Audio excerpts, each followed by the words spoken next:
What's up, fuckers? Welcome to Hangin with the Sloth. I'm your host, Shmolty, or Colton. By the way, if you have any musical talent that you'd like to share with me and you want to, maybe make me a custom intro song slash outro song slash just song I can use overall, I would really appreciate that. Go ahead and hit me up at The Real Shmolty on Twitter, or I have a business email in my channel's About section. But basically, this podcast is essentially going to be an interview podcast with YouTubers and, just friends of mine and anyone who I think would be cool to have on. And I'll give a little background on the guest each time, and then kind of just talk about some things that we have decided to discuss, and then kind of just let the conversation flow, kind of how podcasts do. So hopefully you guys enjoy. Today, I have BouseFeenux on here with me. Great friend of mine. I've known him for quite some time now. We met through For Honor, but you'll hear more about that in the actual podcast. So once again, I hope you guys enjoy. Let me know what you think, and let's get started.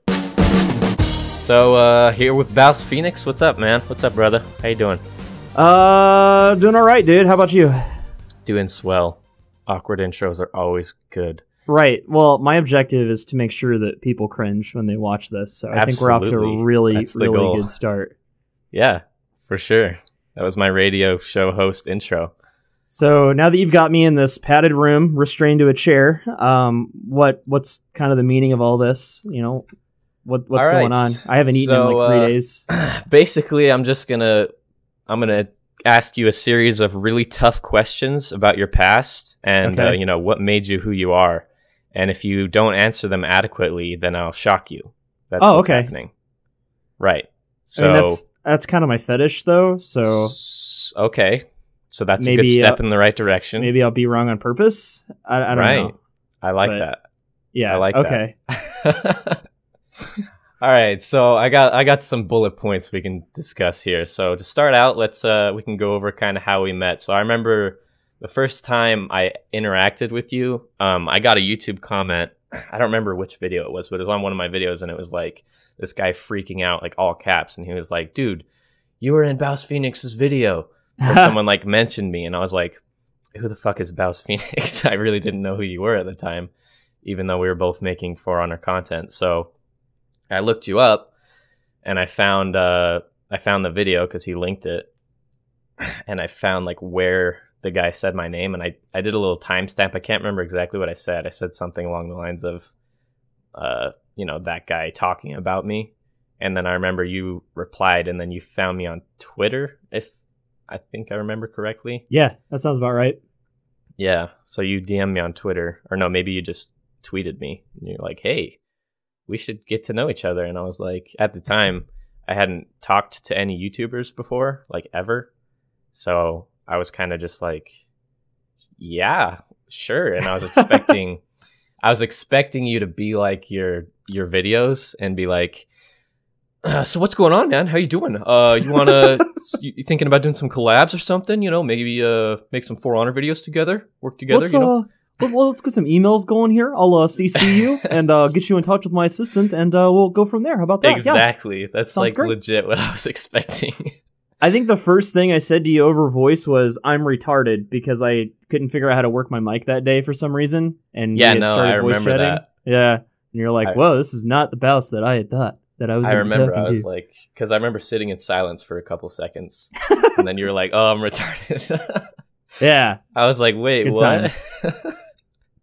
Yeah, I had actually heard of you before then, too, because somebody had pretty much said the same thing. Like, I was talking about, like, the right way to play brawls or something, and you had apparently made a video on that, like, just before I did, and I didn't even know about you at the time. And, or no, maybe it wasn't that. Maybe it was the way I was playing in some footage, and people were like, "Man, you must have just watched Shmolty's video." And I'm like, "Who the fuck is Shmolty?" In your footage.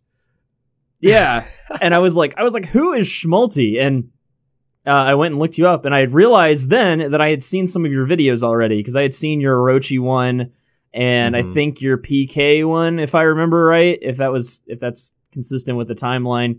But yeah, I was like, "Oh yeah, I've seen this guy. He makes like meme videos and shit. That's kind of cool." And then you hit me up, and I was like, "Whoa, he's a real dude.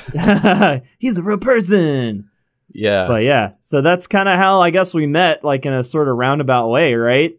Yeah, that's the gist of it. I never like expected anything to come out of it as much as like I was like, oh, it's gonna be like I said, like some guy wanting to collab. But you had a lot of subscribers, so I probably wasn't gonna say no.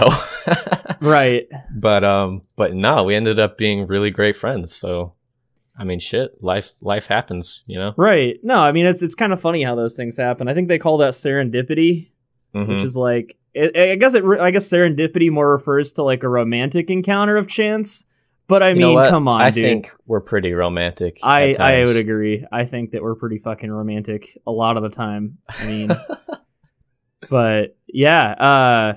So yeah, I mean, I guess that's kind of how we got together and just started talking, and then you know, the rest, as they say, is history, right? So yeah, here we kind of are today, right? And people still think we're enemies for some reason when we make meme videos about each other. I know, man, and that's the thing is like, there's some people that will always try to ruin a good thing just to see if they can. You know, it's like some girls, like they only want you when you're taken by somebody else. And they'll do everything they can to get in between your relationship. Like, that's how just people on the internet can be, man. That's how YouTube commenters are. They want to get in between our love. Yeah, like, the fucking, you guys should 1v1 each other. Like, that'll never, ever happen, ever. That'll never happen. Yeah, I don't know why people are like that, man. They're like, they want conflict, you know? It's so odd. Like, that's YouTube now. Drama. Everybody wants drama. Yeah, it's the drama thing. You know, if there ever was we probably get rich off some Shmolty drama. Maybe we should make some fake shit up. Maybe we should. Yeah, that might not be a bad idea. Yeah, we get fucking rich, dude. It'd be great. But yeah, so there's that. Yeah, that's how we met. So we never like explicitly discussed this, but how did you first kind of get into making internet videos or content creation, if you will? Yeah, I started in 2017. So I think I started in 2014 in like the summer of 2014, and I was working I was doing financial planning. I had worked at a place in St. Louis, and I was doing like life insurance and 401ks and stuff like that. Like, I was managing people's money, which I know like is scary coming from me, you know, like, but I did it and it was okay. But it was like, it was really just killing my soul, man. Like, cause every person I met, like I couldn't have any friends without talking to them about what I did and trying to make a sale with them. You know, and it was just always awkward. And then I kind of became that guy, like that friend that's always trying to like get you to spend money or sell you something. And I was like, man, I don't want to be that. And it made decent money and stuff. But I started streaming because my girlfriend really likes to watch when I play games. And I was trying to figure out how to get because I played like a lot of PC stuff. I didn't have a console at the time. And I was like straight PC. And she didn't want to sit there and watch games on my monitor, and she wanted to sit in the living room and watch them on the TV. So I was like, how can we do this? And then I saw my friend, he streamed on Twitch, and I had heard about Twitch a little bit, and I started off like watching Lobos Jr. because I was into Dark Souls a lot at the time.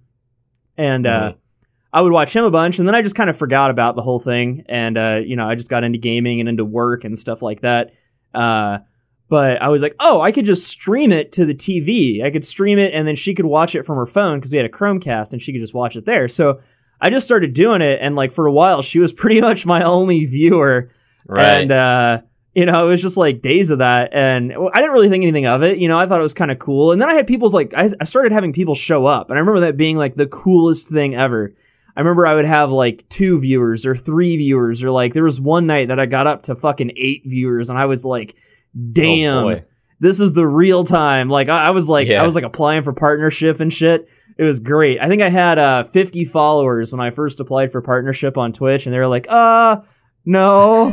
You're gonna need a little more than that. You're gonna need a few more. And I was like, okay, that's cool. I'll keep trucking along then. So eventually it got to the point where I was like, you know what? Like, I stopped making money at my financial job because like all my leads dried up, and I was just like, I was making more money on the few donations that I got from Twitch than I was at my full-time job. So, fucking genius Bouse was like, I'm going to quit my job and stream full time. And I had like 200 followers at the time. Living the dream, dude. I was living the dream. So, I got, man, that was a hard winter. So I quit my job and I had like a few bucks saved up. And Jess, my girlfriend, she's a hairstylist. So she had just started a salon of her own. Like she started renting a chair, which if there's any stylists out there, you guys know what that means. But essentially it's like you rent a room to do hair in. And it's kind of like your own salon. And she had just started that and was trying to build that up. So we had both quit our jobs to start businesses. And, I know a lot of people don't think of like content creation as a business, but it is. And, you know, that's a whole other conversation we could have. But, yeah, I had just started to do that and we were fucking poor, dude. We had this, I'll never forget this. We had a bag of frozen pulled pork that her mom had sent to us and it was huge. And we had like a huge bag of corn and every day that's all we ate was fucking corn and pulled pork for like 2 months. That's beautiful. Yeah, and then they sent us a rabbit, and I butchered that because I have a culinary background. So yeah, I went to culinary school and all stuff like that. So like we made it work, dude. We were down to canned goods and shit, and it was like Christmas, and we couldn't afford gifts or anything, and we were living in this apartment that was way more expensive than what we could afford. Like when we had our jobs, we could afford it. We could afford to live there and, you know, we were paying the rent, but just barely because it was even still pricey then because this is like in the middle of St. Louis, or not in the middle of St. Louis, but like in St. Louis County. Mm-hmm. And eventually we were just like, our lease was coming up and we were like borrowing money from family members and shit just to keep the lights on. And we were fucking poor. So my parents were getting ready to move just as our lease was up and they were getting this big house. So I said, okay, let's move into this house with my parents and live there until we kind of get back on our feet. And we did that and it sucked and I absolutely hated it. My parents are great. They've always supported me. My stepdad, he got me a green screen and he got me like anything I needed to do streaming with. And I was like forever grateful for that. And then they let us live with them while I tried to kind of grow my channel and my girlfriend was trying to do her thing too. And Twitch just never really worked out for me. Like I got up to, I think like 150 concurrents at one point and I still couldn't get partnership and I could not figure out why for the life of me. And I was just so frustrated and my internet at my parents' house was shitty. So it was hard to stream. So I was like, you know, I'm just going to try YouTube. And at the time I was really into Warframe and that's what I was really known for. And shit, if you ask some people today, it's still what I'm known for. I can't seem to get away from that game, but,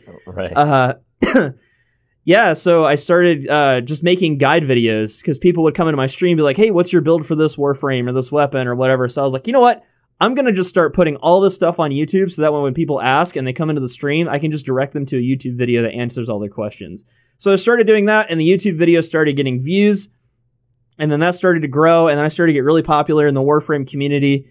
I was making like a bunch of list videos and stupid shit like that, but it was working somehow. And I kind of lost interest in that and I wanted to get away from Warframe because I kind of saw that there was a glass ceiling and I got tired of doing the same thing all the time. And I tried a bunch of other stuff, like just anything I could think of, like that's a pretty good question type topics, like is a physical version of a game better than a digital version? Just answering gaming questions and stuff like that and making videos out of them. And I was pretty proud of some of that content, but none of it really caught on. And then For Honor came around and I had never really planned on covering For Honor like in depth. Like, I was waiting for a game called Dauntless, which is still yet to be released. I think the Founders Alpha is coming up soon, but that's what I was really working on doing content for. And I thought it would be a natural transition from Warframe into that, but I did a couple For Honor videos, and they got, like, super popular just, like, overnight. Like, I think it was a patch notes video, and I know that's kind of like the meme with, like, my channel and shit now is the patch notes reading and stuff, but... yeah, like that first patch notes video, I think it was like patch 1.03 that came out, got like 100 views or 100,000 views overnight. And I was like, damn, I need to start doing For Honor more. So I was like uploading any For Honor content I could. And then kind of here we are today. So that's kind of like the progression, I guess. I think the patch notes meme is kind of funny, but I mean, there's definitely like, you know, a market for that. Just simplifying, you know, because I don't fucking look up patch notes, you know what I mean? I would just YouTube that shit. So right, you know, that you're definitely, that was smart to do that. And then, you know, you do more than just patch notes. But going back to Twitch, I tried Twitch a couple of times. I've been making content for fucking ever, man. Like literally probably since like 2010. And it was awful until like literally last year. But I tried the Twitch thing, and I don't understand how you grow a Twitch stream. Like I literally, it's got to just be straight up step by step, which is just awful. Because with YouTube, it's like you make videos until one of them fucking erupts. That's literally what it is. You just keep making videos, and eventually the algorithm is like, this one, and then you're fucking good. But I don't understand how that would work with Twitch. You know, I have no idea how to grow a Twitch stream, so that's why I've kind of leaned away from that, and I just stream on YouTube now. Yeah. Well, and they're two different things, and they're both difficult for different reasons. Like Twitch it's a grind. You have to be there all the time, and it's a lot of networking. And it's hard too because like let's say like if you're playing like I was doing Warframe, so like I would play Warframe, and every day the same streamers would be on, and if any were bigger than you, it was really hard to get ahead of that. Like you had to go network with them and get them to host you when they were done streaming, and you had to kind of find some kind of overlap to kind of like send hosts and keep the cyclical cycle of hosts going. And then like it's just a lot of networking and a lot of grinding. You got to be on all the time. And then you're right, like YouTube is more like playing. I tell people that YouTube is more like playing the lottery. Like you go in, you make your video, which is like buying your lottery ticket every day, and you just keep buying lottery tickets until, like you said, one blows up and the algorithm's like, yes, this one. Exactly. Go be free, young video. You know, like it's so weird, dude. Nobody understands that shit. Yeah. And then it's like, always a fucking video that you don't really care about. Yeah, exactly. Every time. Just a random ass fucking video. But like it's so awkward because like my For Honor review got to 100K in about a week, and then like for 2 weeks it was just done. And I was fine with that. I was like, oh, 100K is good for my channel, you know, and I was happy with that. And then out of nowhere, I checked it and it was like already at 200K. And within like another week, it hit 400K. And this is after I had thought like it died. You know, the algorithm just picked it up way after its death and was like, you know what? This is going to blow up now for no fucking reason whatsoever. I'll never understand how that works. It happens all the time. It's really weird. Like, and some things you're like, yeah, okay, this is topical. This should have grown. But then sometimes you just get that odd video like yours, like it'll stop growing and then boom. I had a video like that a long time ago. It was a Doom Snap Maps Let's Play, and I have no idea why that video got so popular, but it did, and it's so dumb. Like, and people hated me in the video. Like they were like, "Oh, this guy is so cringy. Oh, this guy is retarded." You know, like just general internet cesspool bullshit. But yeah, I was like, man, why is this video growing? And I could not figure it out. And sometimes you just can't. Sometimes like, well, all right, well, I guess I'll just take the success and, you know, go with that, you know? Like sometimes that's the worst thing too, is you can't recreate that because you're like, oh, this was just like a one-off random ass video. You know, I don't know how I can recreate this and get those people to come back, you know? So it's really strange how YouTube works, you know? Yeah, it is. Nobody fucking understands it. And it can suck too, like when you make a video expecting it to be like viral and then it just fucking tanks and you just sit there like, well, I put so much extra effort into this one because I thought for sure it was going to take off.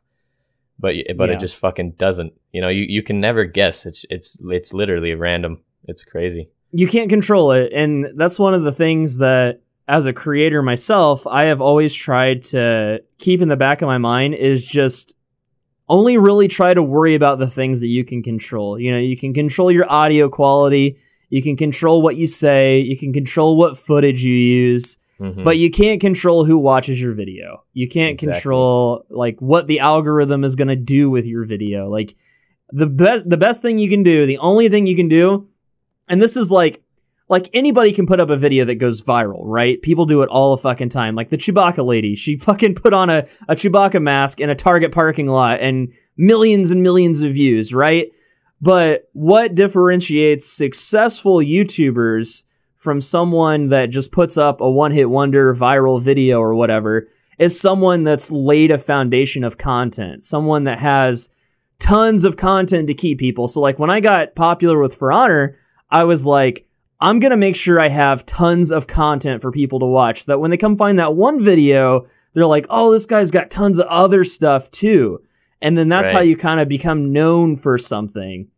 Like, oh, okay, he's going to cover this patch notes video, or he's going to cover these patch notes, and he's going to let me know everything that's going on with the game as soon as it happens, like the day of. Like if there's a dev stream, he's going to cover it. Like you train people to come back to your videos and to kind of understand what they're going to see. Like a really good example of this is Force Gaming. I don't know if you've heard of him. He does a lot of Overwatch content. Okay. And I don't even play Overwatch anymore. I played Overwatch like all last year and I got super burnt out on it. I played like 3 competitive seasons. I really loved that game. And there's times even now I'm still like, ooh, maybe I could reinstall and, you know, chill out and play some Overwatch. But I'm like, no.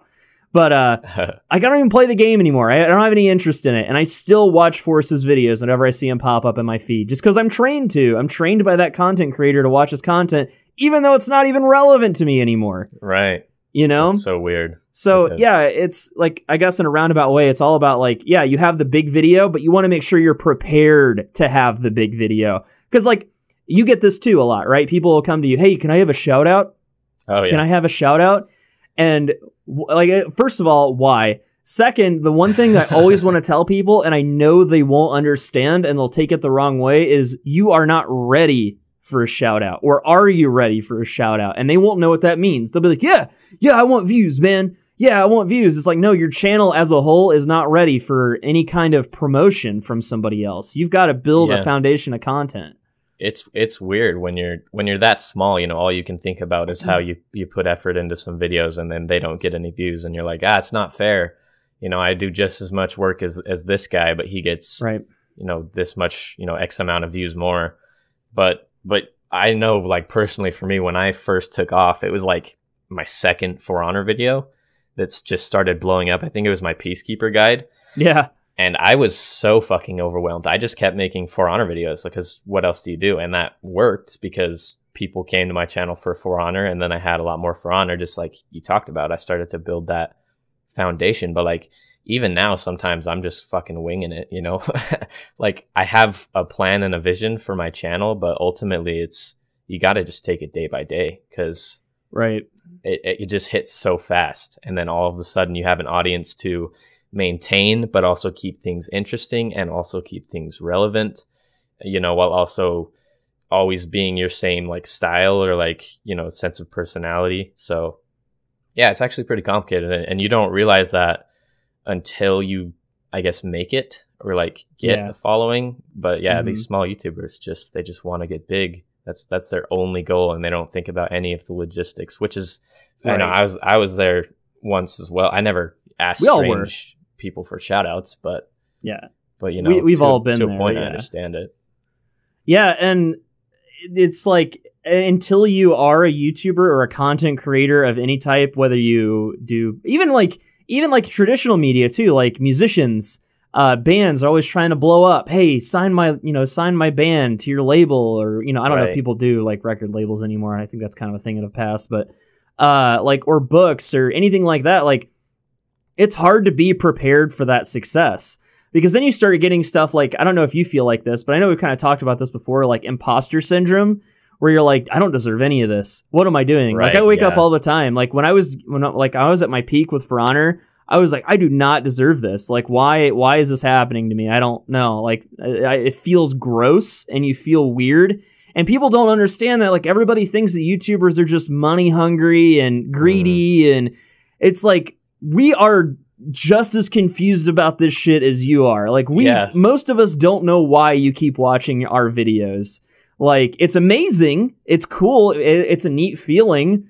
But like, it just feels weird sometimes. And, you know, they're like, oh, you just want money. It's like, no, dude, like, I really like what I do. I just want to be able to keep doing it. And money is a necessary resource among other things that I need to be able to keep doing this. And you want to watch the content too, right? So like, you know, nobody's really losing here, but it's hard to make people understand that unless they've actually done it. Yeah. The way I see it is if you're money hungry, chances are your channel's not going to take off because you're not really providing anything unique. You're just trying to make things that are going to make you money. Right. But there are YouTubers that are like that, and that's Mhm. kind of why people have that negative stigma. But honestly, from what I've seen, I feel like most YouTubers just want to be entertainers to some degree. You know, they just want to make people laugh or, you know, bring them information or whatever it is. But yeah, there's a super negative stigma surrounding YouTubers, and I guess it's fair enough. It's kind of similar with like any celebrity, heavy quotation marks, but yeah, it's an interesting game for sure. And that's what it is. It is a very difficult game that you pretty much just never beat. You just do a little better each time. It's kind of like a roguelike, right? So yeah, exactly. It's Dead Cells. That's what it is. It's fucking YouTube Dead Cells. YouTube Dead Cells. Yep. You you'll build up all this content and you'll be riding the fucking wave and you'll be doing great, and then all of a sudden people lose interest. Yeah, people lose interest, and then you got to start all over from the beginning. But like Dead Cells, you keep a lot of the things that you've gathered along the way, and you can use those to make the next journey a little easier. So exactly, that's fucking deep, dude. That's right. That's free. That's a perfect analogy. I think I kind of did that a little well. Yeah, I think I need a few extra Shmolty bucks for this interview. So. Oh yeah, I got to pay you big time now. Yeah, for dude, coming on here for sure. Absolutely. So other video games besides Dead Cells that are coming out, what's the game right now that you're most looking forward to, would you say? Short term? Any term. Like any what term. Game are you wake up and you're like, fuck, I wish I could just play that, you know? Yeah, probably Monster Hunter World or Skull and Bones are the two, but those are like next year, man. Like I don't know when well, Skull and Bones is like November, and Monster Hunter World I think is around the same time. It's going to be a while. It's going to be a while before we see any of those games. So, yeah, I mean, it's over a year probably for both of them. But I guess in the short term, I know Lawbreakers comes out soon. That's a shooter that I've been really enjoying lately. Absolver comes out on the 8th, I believe, which I've been looking forward to that game. I'm going to play a little bit of that. Yeah, for sure. That one's pretty cool. And then I've been playing a lot of this game called Fortnite that just went into early access. It's been in like alpha and everything for a long time. It's been in development for a really long time, but they're really adding a lot of cool stuff to that game, and my buddies kind of got me hooked into it. We've been playing that every night, and I kind of enjoy that one as like a little screensaver. It's a deep little game, and I'm actually excited to make some content on it. So I've been trying to do that, but there's just been a lot of For Honor stuff to cover lately. But yeah, I mean, I'm excited for Season 3 of For Honor, Season 3 and Season 4. I want to see how that's going to change the game, if it's going to make it, change it for the better. I know, like, some people kind of lost interest in the game and stuff, but hopefully, maybe it'll turn things around. If it doesn't, it'll be cool. It was a fun run anyway. I can always, move on to something else if I have to, but... Sure, yeah. I'll tell you what about For Honor is... Fuck, if you fucking ever made a video like For Honor is dying or something similar in the title, fuck you. I would just say that right now. Why? I swear to God, every time I open YouTube, I see another video like that. It's like, For Honor in its current state, or like, they lied to you about For Honor. Yeah. There was at one point when I opened up my YouTube homepage, and it was literally 4 or 5 of those videos in my recommended. It's most of my recommended. Yeah, it's the popular thing to do, and people wonder why the game is dying or why it's in the cancerous state that it's in. But it's like all this stuff, and I've said this before in some of my own content, like a lot of this negativity is deserved, yeah, because, Ubisoft fucked up in a lot of ways, but they're working on it. And what's not helping is all these outside sources that aren't playing the game, like all these news channels and stuff like that. They aren't helping. They're making all these like stupid clickbait videos just for views because they know they can. They know it's a hot topic. Like, oh, let's talk about For Honor being dead in this one. Yeah, well, because that's not solid. Like, it's not players that stopped playing the game and then they were like, I'm going to make a video about why I stopped playing For Honor. It's like literally companies that are trying to take advantage of the hatred in the community of For Honor and like how people abandon the game, and they know that they can get views out of it. That's all it is. Like it like with my video, it was literally me expressing how much I hate For Honor, but then how much I want to love it. And then I was like, I'm done for now. but that's different than, oh, For Honor is dying, but why? You know, I don't know. I can't stand that shit. Like, I've thought about hopping on For Honor again, but I just can't bring myself to do it. But, you know, I hope it comes back like a Rainbow Six Siege situation where, like, they fix some things up and it can still do good, because I did enjoy that game for what it was, you know. It wasn't perfect, but there was a time when I was excited to play For Honor. Like, I would, you know, come home and be like, hey, I'm going to hop on For Honor. And, like, my brother would hop on with me and we'd have a good time. And it's frustrating, but it's fun. It's similar to, you know, like Rainbow Six, which is in many ways of the same beast. Right. You know, same company. So, I mean, what do you expect? But it's kind of a shame, really, how much toxicity surrounds that game. I know. And just for toxicity's sake is really what it is. Like, like the claim, like the anger and a lot of the salt and a lot of the stuff in the beginning was super justified. There was a lot of stuff that the game was missing that it definitely should have had when it launched. And there's a lot of problems with the game.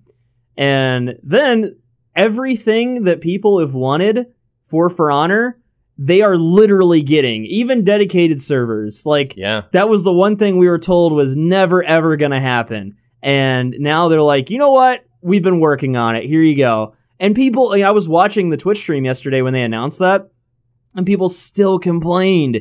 Doesn't matter, dead game. Doesn't matter, game's dead. I'm like, guys, when does it end? You know, it's just like we live in this society nowadays where it's just like consume, want. Like, people just like are always after the next thing.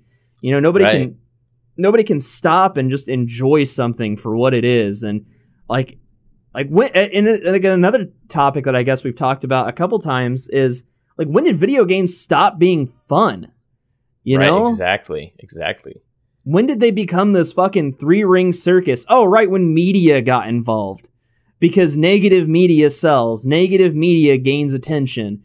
Like, all this media came in, and like all these professional gaming news outlets started covering video games in a very critical way. And then people were taught that, oh, well, if I don't criticize something, I'm not cool.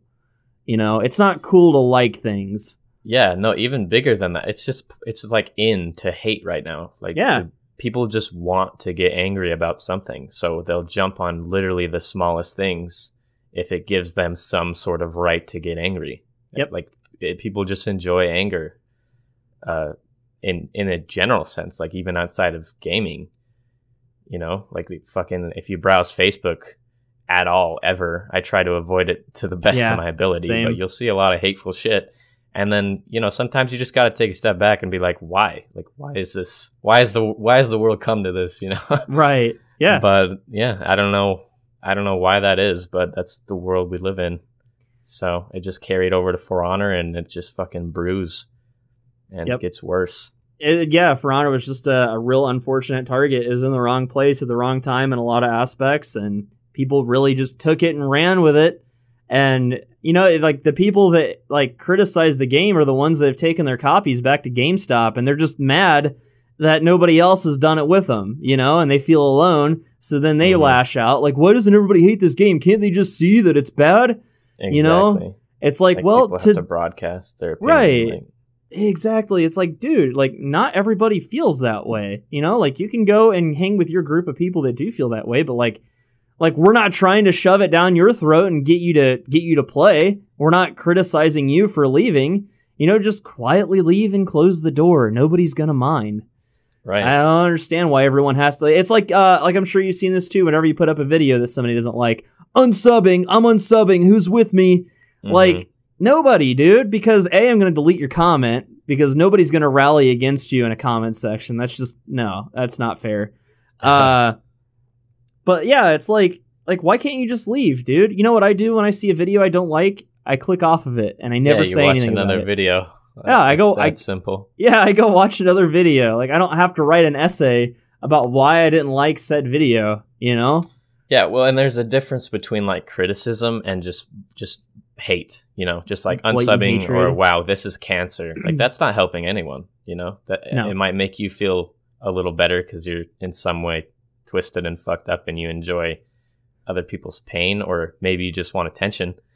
But like if I see a comment that's like, I don't think I've ever gotten one of these, but if I ever saw one that was like a legitimate criticism, like, yeah, I like where you're taking this, but actually I think you are better off in this direction because of this, this, and this. I've never seen that, but I would probably reply and be like, okay, I can work with that. But most of the time it's just like, especially with this fucking little shit post I made that was like the trailer for my upload schedule, a lot of people were just like unsubbing like type of shit.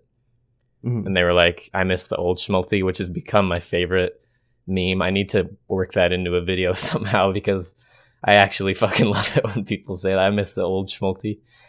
Or like someone said, they were like, Shmolty upgrade, and then it said the Shmolty show, fuck, go back.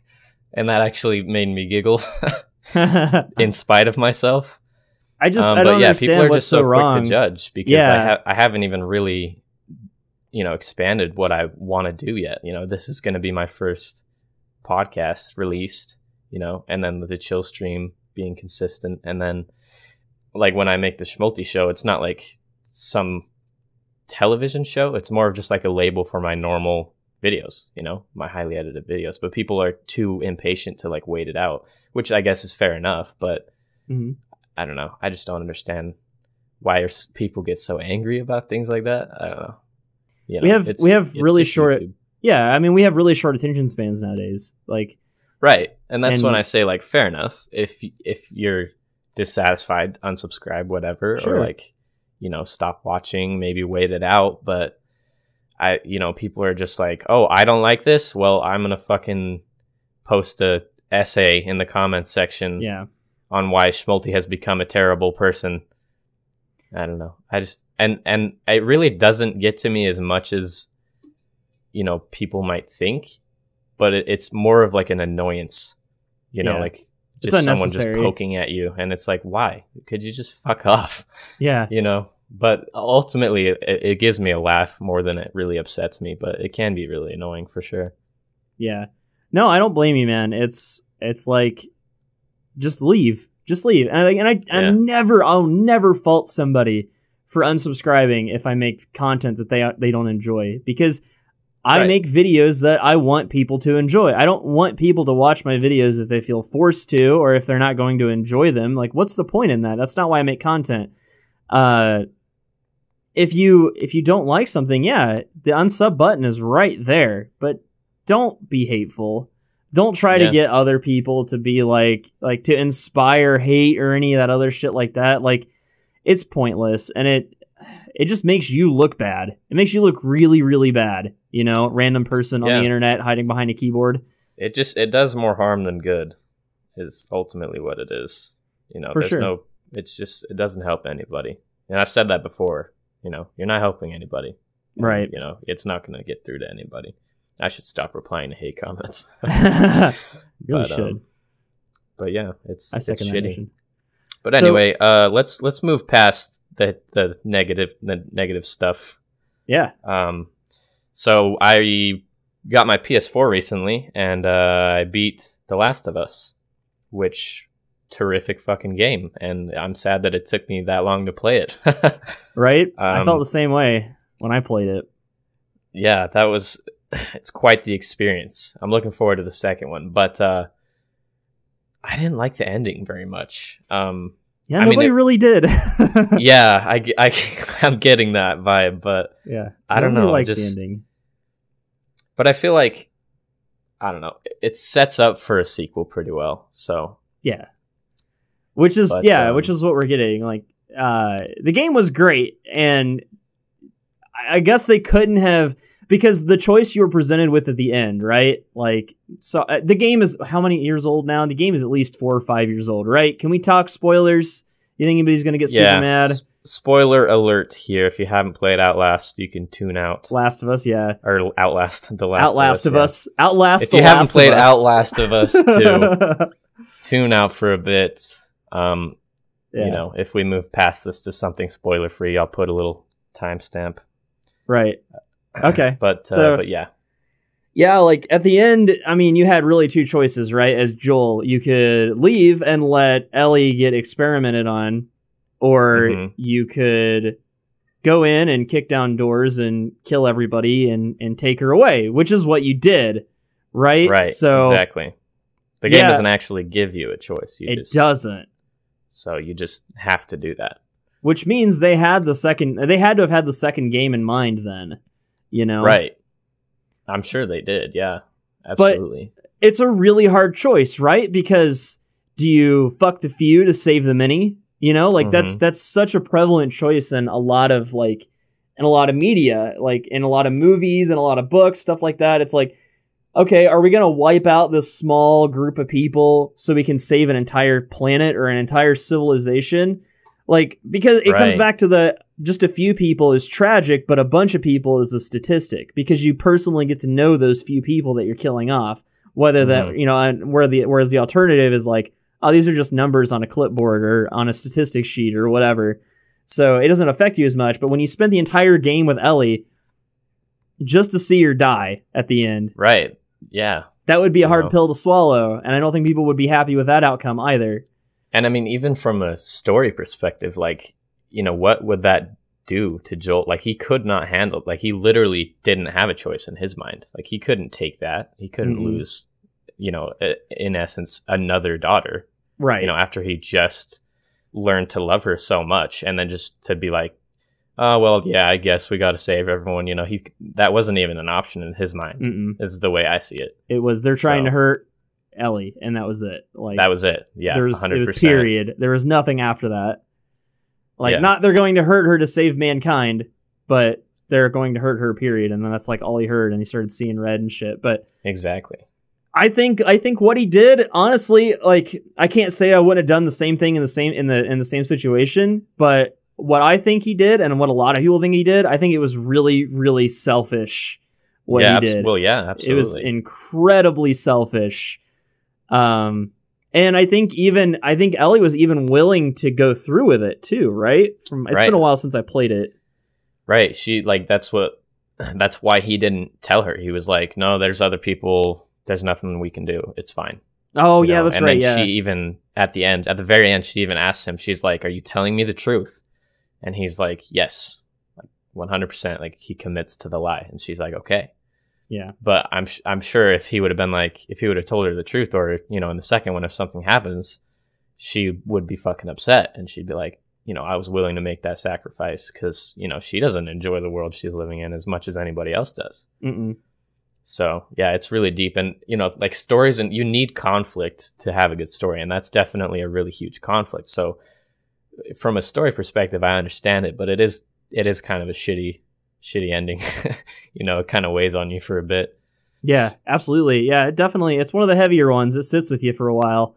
But just the entire game, like, the entire adventure was just incredible. You know, there's so many memorable moments and so many, like, oh my God, yeah, story points, and there's so much character development. Like, very, very well written game. And now that you got a PS4, if you haven't already, I highly recommend you play through the Uncharted series, because you can get the collection of the first three and as like one game, and then you can get the fourth one. And yeah, I have the fourth one. Yeah, I have the hard disk of the fourth that came with my bundle. So there you go. Nice. So now you just need the first three, which should be really easy to track down, because there was a bundle that came with the first three, which is what I got. And me and my girlfriend played through all of those, and they were amazing games. It's a great story, and you feel like you're playing real people is the thing that I like the most about it. Like, Nathan Drake feels like a real person for the most part, and so do his friends, like the other characters in the games. They feel like real people. It doesn't feel like, you know, just like some carbon cookie cutter action hero guy. Like, Nathan Drake feels like a real person. He's like definitely one of my favorite video game characters. But yeah, there's like character development all throughout that series as well. And it's just a good adventure. Like Indiana Jones. Like, when I was growing up, Indiana Jones was big. Like, that's what I would watch with my grandpa all the time. So that really brought me back to that. And Uncharted did a fantastic job with those. And now we're getting a little DLC add-on to that, where we play as a couple of the other characters in the universe. So that'll be exciting. But man, Naughty Dog kills it. Co-op as well? I don't know. I'm not sure. It might be. If it is, we should definitely look into that. Yeah. Oh, yeah. I think I did hear that it was going to be co-op, or saw that somewhere. Because but I might be wrong. Don't quote me. we do have a pretty good time whenever we get down on some co-op games. So I think people would like to maybe see that. Resident Evil 5 was some of the funnest shit I've ever done in a video game, like throughout my life. Great. It was a really genuine, like that was, I think we even talked about it. Like that was, video games were fun again suddenly. Yeah. So it wasn't about like, oh, you know what, this mechanic could be better. Like the fucking moving mechanics in that game are garbage. They're terrible. It's not good at all. So bad. But we hardly like I think in the first mission we were like, oh, these are wonky, and then after that it was fucking over. Like we just loved the rest of the game and like made fun of some shitty dialogue, but it was still a great time. Like it was just a video game, and we were just two friends playing a video game. Yeah, and that's, I mean, like, and that's what I'm saying. Like, games are fun, man. Like, people need to realize this again. We need to get back to that. And I think we should do, we still have to do RE6, man. We still got to play Resident Evil 6. Yeah, we do. It's just sitting on my desktop. We should make some content for that one, I think. I think that'd be a pretty cool series. We could do, like, a little Let's Play or something like that. Hell yeah, bro. I think it'd be a lot of fun. I think we could chill out on that. But I still have all of the Resident Evil 5 footage because I recorded all of it. I still have every fucking minute. Do you? Yep. Shit, I dude. still have it. Well, if you guys want to see that, let him know in the comments, because that shit was it was pretty funny. Like there's some pretty funny shit that went down.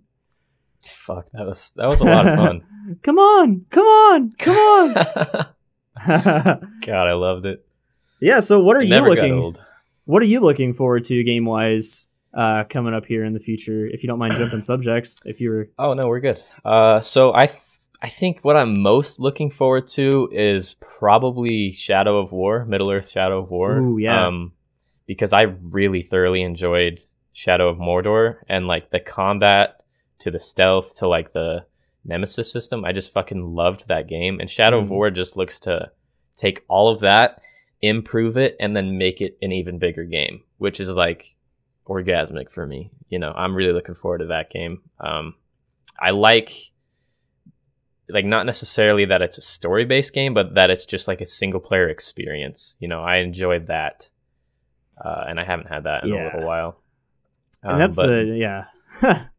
besides that, Destiny 2, I guess I don't know a lot about. Like, I never played Destiny, but anything that I can play with friends and like, you know, is something that you can really get invested in. Is something that I would be interested in. And I guess Absolver is coming up pretty quick, but I didn't get to play a whole lot of the beta, the closed beta, so I don't have a huge opinion on that game. But you know, I'll probably pick it up and see what it's all about. Maybe give it a review or something. Yeah. And then also Battlefront. That's the Star Wars. I'm looking forward to.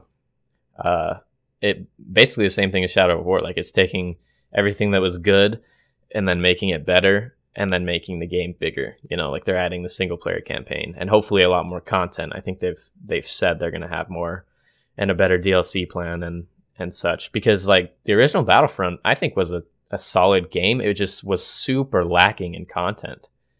So just not worth the price in my opinion. But like when I played the beta, it felt like I was in Star Wars, you know, fighting in Star Wars, which was fucking badass. But yeah, sometimes I wish I would have picked it up, but it just wasn't enough to entice me to spend, you know, $60 plus a $50 season pass or however much it was. But yeah, those are kind of the games I'm looking forward to, and probably in terms of making videos, if anyone listening is wondering, probably all of them that I mentioned, if I enjoy them, will have some sort of, you know, content on my channel. So yeah, that's kind of what I'm looking at, but there's nothing out right now, so fucking Resident Evil 6, dude. That's so like we're gonna play that.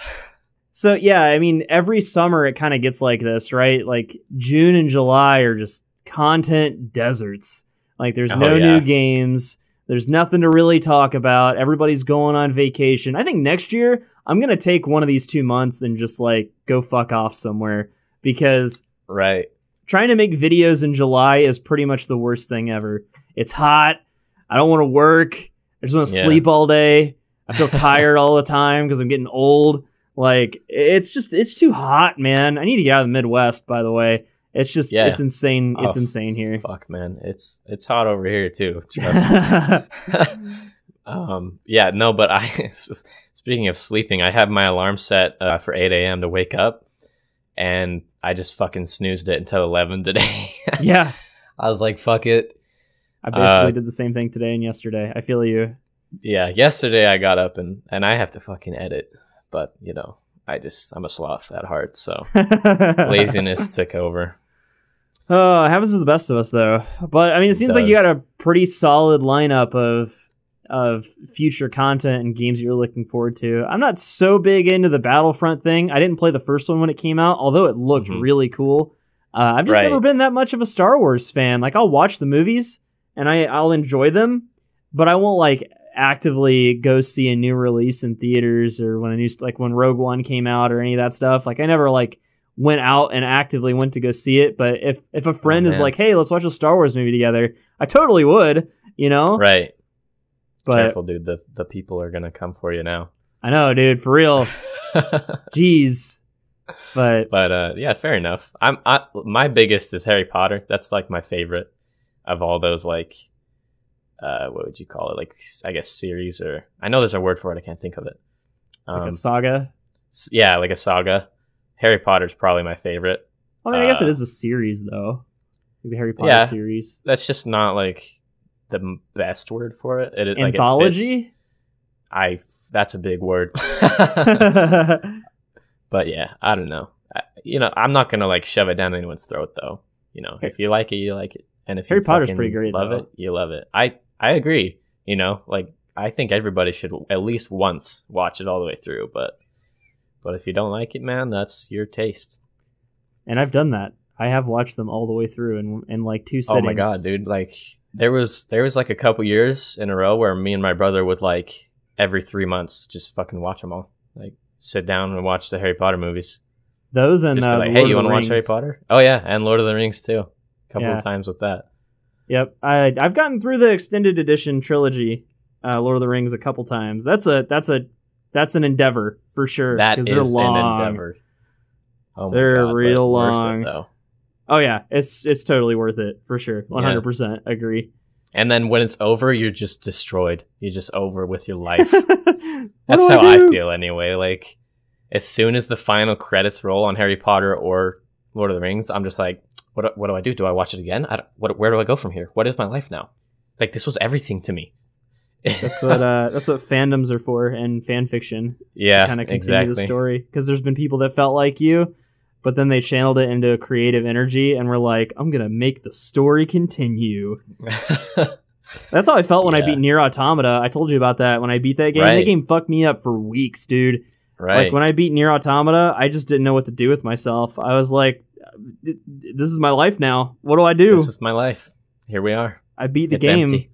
It's so empty now. I don't know what to do with myself. Like, I even kind of want to reinstall it and play it again. And that's kind of like what I was going to say, is that's what I do during June and July when there's nothing really coming out. I'll just go back and play the games that I got last year. Like, because by then, I usually try to upgrade my PC hardware every year. So maybe like my graphics settings will be higher, or it'll run smoother or something. And it's sort of a new experience, you know? It's like enough of an excuse to kind of go back and check out some of that stuff. But yeah, I just replay shit that I've always really liked. Like, do you have a game like that you replay like all the time? I go back to Skyrim a lot, but it never really like lasts very long. The only game that I've ever like played through multiple times would be Skyrim. I don't know. Like, games are usually one-hit wonders for me, unless they have like a mode that I can go back to. Like the Arkham games, the challenge mode in Arkham City, I played that like worth the story mode 8 times probably. Wow. You know, like, that shit kept me going. But I never really got into experiencing the story again is never really, it's just the same for me. You know, I've been like, I know it's gonna happen. But like with roleplay games like Skyrim, that I made probably between 20 and 50 characters.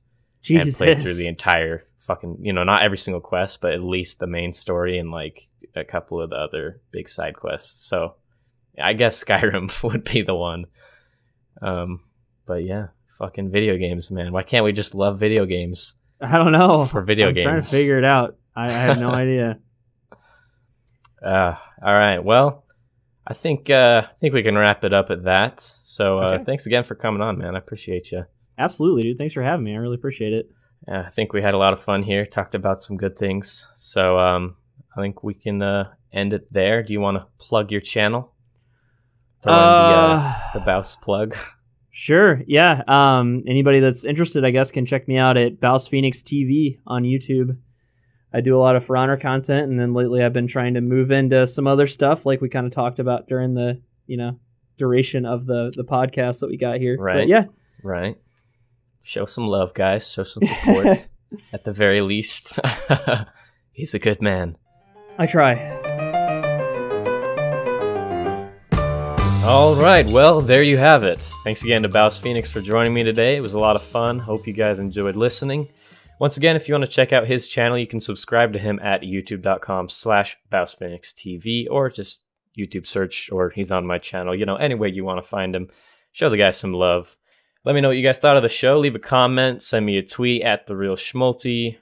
Rate it on iTunes. Hopefully I can get it up on iTunes by the time this uploads. Otherwise, that would be awkward. If you'd like to show some extra support, you can check out my Patreon at patreon.com/Shmolty.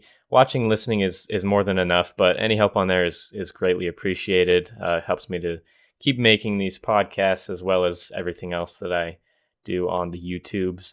So be sure to tune in every Wednesday, either on SoundCloud, iTunes, or, of course, YouTube. And that's all for now, you cucks. See you around.